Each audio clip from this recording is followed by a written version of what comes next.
aben okay inenda pepa swala tule chitafyonse lero nalikwatako ine abanandi abesa mukunji pushati bushe imwe bamuziremu nchinshi mufulamina pakupepa twatotya mukwayi ninshi tufulamina fwe bamuziremu pakupepa emukwayi Qur'an ile to ati wasjudu waqtarib weni obukupeme nokuyiparamika kulesa Kaumba subhanahu wa ta'ala ilweshi wabengi baladi bompyeshi wakutati ukufulama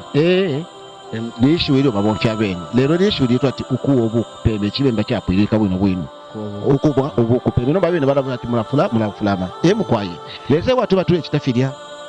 ikintu kyakutendekana kilesa Kaumba subhanahu wa ta'ala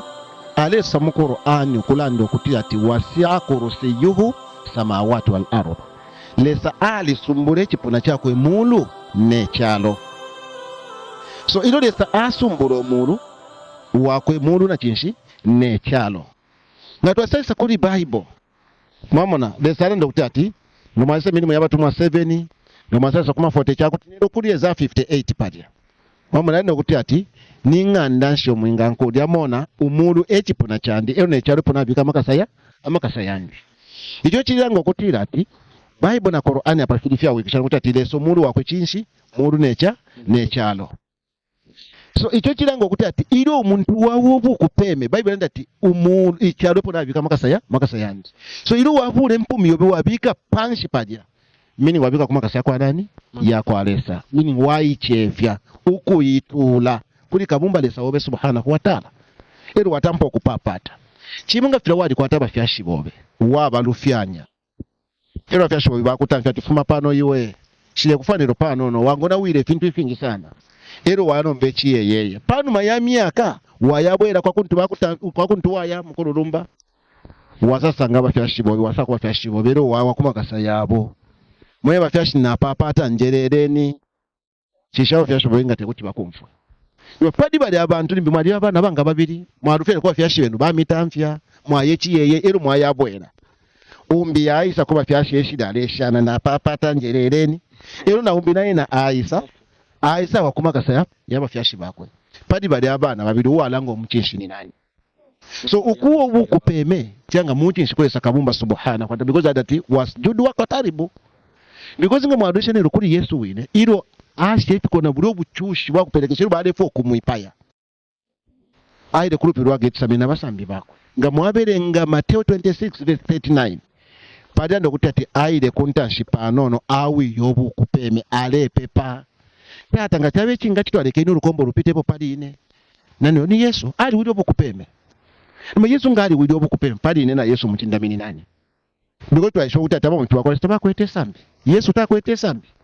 but awa kumakasa ya kwaliso kupapata tata na papata fumisheni po buchoshubu fumisheni po emfweyi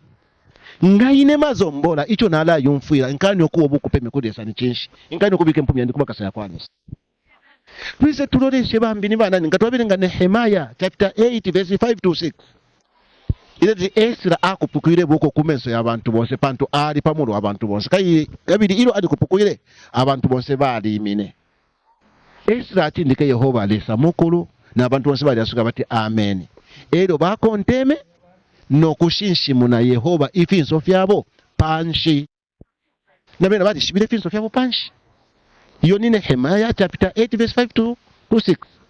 Tenga mwabirenga 2 Chronicles ekuti milandu ya chibiri 7 verse 3 nabana ba Israeli bose ndo bamwe no muliolepo na nobukata wakwa Yehova bawili obukupeme impinzo fyabo panshi apala mbati kwa mabwe ngafuba Mose mucho twala mfura nchinshi kapati mamona naba malaika kumuna nabena bada wachinshi nabena bada obukupeme mamona ngomwabirenga okusokorola mamona chapter 7 verse 11 verse 7 7 verse 11 na shirabiri kuti mamona 7 verse 11 because apasi kwete Bible kana ndi muntu 11 verse 7 atemwa 7 verse 11 mamona mwesa pasanga bamaleka kumuna bena ife bapepa nivo fine Mose marasanga kukufuma 34 verse 8 naye nale pepefyo Abrahamu kutendeka 17 verse 3 naye ale pepefyo tetukumemo impendwa 20 verse 6 Moses na Aaron bale pepefyo mavesi yengi sana so ngabalanda tukuwo bukupeme okufulama mutu mfefe abantu bale umfale lwechipali okuyira Kaumba wabukupeme ilo nishibonse bale wachinshi bale wabukupeme lesa kabumba subhanahu wa ta'ala watweba mwamona weni chinshi wenyu obo kupeme pako mpepe because uda kupepa yota kwa bimpepere yimbi yo bale mbapo ati kwa mpepe ndo ali pepera moyimbi takwaba because mushati ichintu chonse chifwe chapo sana kone fintu fyonse ne fintu fimbi example kwa libo kulomba kwa libo kutasha kwa libo kulumbanya kwa libo nokupepa ukutotela twatotya ku muntu twatotya nakulilesa fyabomba ku fintu finzi kubantu bonse babi kubantu ku fintu fyonse fibiti ukutasha twatasha kulilesa twatasha na kubantu fyabomba konse kubiti ukulumbanya twalumbanya ku fintu kulilesa na kubantu mama ngwasanga abantu bali lumbanya America bali lumbanya South Africa bali lumbanya Nigeria bali lumbanya mafyumu bali lumbanya muntu nalesa twamulumbanya pabumpi kwe wako fintu achifika namba sana mamona lelo ukupepa lishu mmoja ibera ko nilesa fe epera icho chintu ingachitafe kulilesa tutetuchire ku muntu mubyo chinshi ngacha kutokuwa fyashiwe su turafukama aba kashiwesu baratufukamina abana besu baratufukamina nalesa nena twamfukamina nombo okuwa bokupeme